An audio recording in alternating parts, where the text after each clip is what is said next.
বন্ধুরা, চীনের পররাষ্ট্রমন্ত্রী ওয়াং ই পুনর্ব্যক্ত করেছেন যে সীমান্ত সমস্যাগুলি ভারত ও চীনের দ্বিপাক্ষিক সম্পর্ককে প্রভাবিত করা উচিত নয়। গত অক্টোবরে রাশিয়ার কাজানে প্রধানমন্ত্রী নরেন্দ্র মোদী এবং রাষ্ট্রপতি শি জিনপিংয়ের মধ্যে একটি গুরুত্বপূর্ণ বৈঠকের পর উন্নত সম্পর্কের পটভূমিতে এই অবস্থান এসেছে।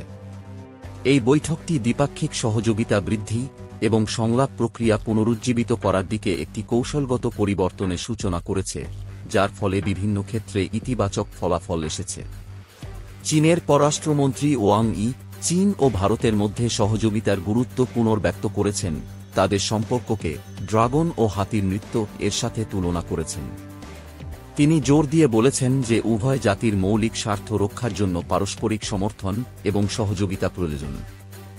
ওয়াং ই হাইলাইট করেছেন যে চীন ও ভারত যদি একসাথে কাজ করে তাহলে তারা গ্লোবাল সাউথকে শক্তিশালী করতে পারে এবং আন্তর্জাতিক সম্পর্কে বৃহত্তর গণতন্ত্রকে উন্নীত করতে পারে। ওয়াং ই মন্তব্য করেন যে প্রতিযোগিতার চেয়ে একে অপরকে সমর্থন করা উভয় দেশের জন্য অত্যন্ত গুরুত্বপূর্ণ। তিনি বিশ্বাস করেন যে সহযোগিতা তাদের উন্নয়ন এবং পুনরুজ্জীবনকে ত্বরান্বিত করবে। ঐক্যবদ্ধ হয়ে চীন এবং ভারত গ্লোবাল সাউথের প্রভাব বৃদ্ধি করতে পারে এবং আন্তর্জাতিক বিষয়ে গণতন্ত্রকে উন্নীত করতে পারে। এই অংশীদারিত্ব বহিরাগত আধিপত্যবাদী প্রভাব এবং ক্ষমতার রাজনীতির বিরুদ্ধে লড়াই করবে। চীন ও যুক্তরাষ্ট্রের মধ্যে ক্রমবর্ধমান উত্তেজনার মধ্যে ওয়াংয়ের মন্তব্য এসেছে, বিশেষ করে বেশি ট্যারিফের কারণে। এই চ্যালেঞ্জ মোকাবেলায় চীন ভারতের সাথে সম্পর্ক জোরদার করতে চায়। ওয়াং ই উল্লেখ করেন যে সীমান্ত সমস্যার ন্যায্য ও যুক্তিসঙ্গত সমাধানের লক্ষ্যে কাজ করার পাশাপাশি উভয় দেশেরই সীমান্তে শান্তি বজায় রাখার জ্ঞান এবং ক্ষমতা রয়েছে। তিনি জোর দিয়ে বলেন যে বৃহত্তম প্রতিবেশী হিসেবে ভারত ও চীনের উচিত একে অপরের সাফল্যের অংশীদার হওয়া, নির্দিষ্ট পার্থক্যকে তাদের সামগ্রিক সম্পর্ককে ছাপিয়ে যাওয়ার পরিবর্তে।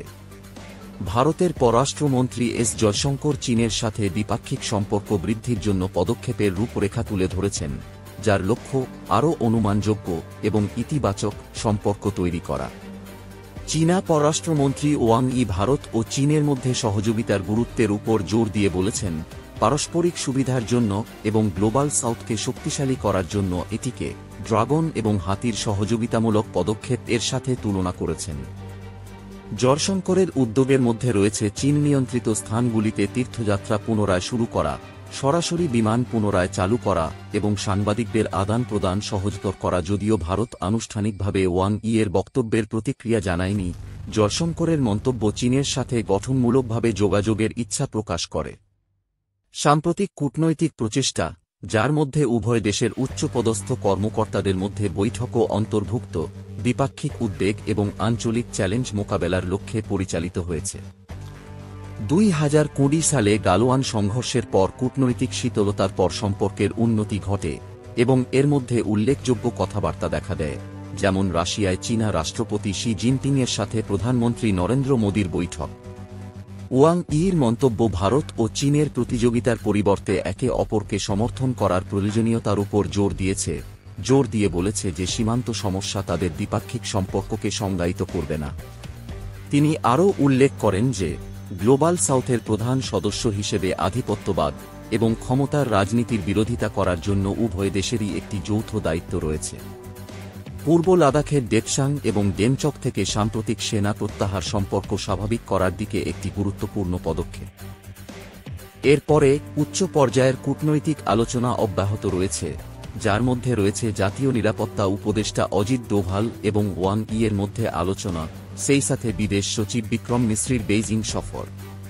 ইতিমধ্যে চীন যুক্তরাষ্ট্রের সাথে ট্যারিফ সংক্রান্ত সমস্যার মুখোমুখি হচ্ছে, যা ভারত সহ অন্যান্য দেশের সাথে তার কূটনৈতিক যোগাযোগকে প্রভাবিত করতে পারে। এই বৈশ্বিক উত্তেজনা সত্ত্বেও চীন ভারতের সাথে তার দ্বিপাক্ষিক সম্পর্ক জোরদার করতে আগ্রহী, বিশেষ করে এই বছর কূটনৈতিক সম্পর্কের 75তম বার্ষিকী উপলক্ষে। পারস্পরিক আস্থা বৃদ্ধি, জনগণ থেকে জনগণের বিনিময় বৃদ্ধি এবং স্থিতিশীল ও গঠনমূলক সম্পর্ক গড়ে তোলার জন্য অর্থনৈতিক ও বাণিজ্য বিষয়গুলি সমাধানের উপর জোর দেওয়া হচ্ছে। উভয় দেশই পারস্পরিক সহযোগিতা এবং কূটনীতির মাধ্যমে বিরোধ নিষ্পত্তির উপর জোর দিয়ে তাদের সম্পর্ক জোরদার করার দিকে এগিয়ে চলেছে।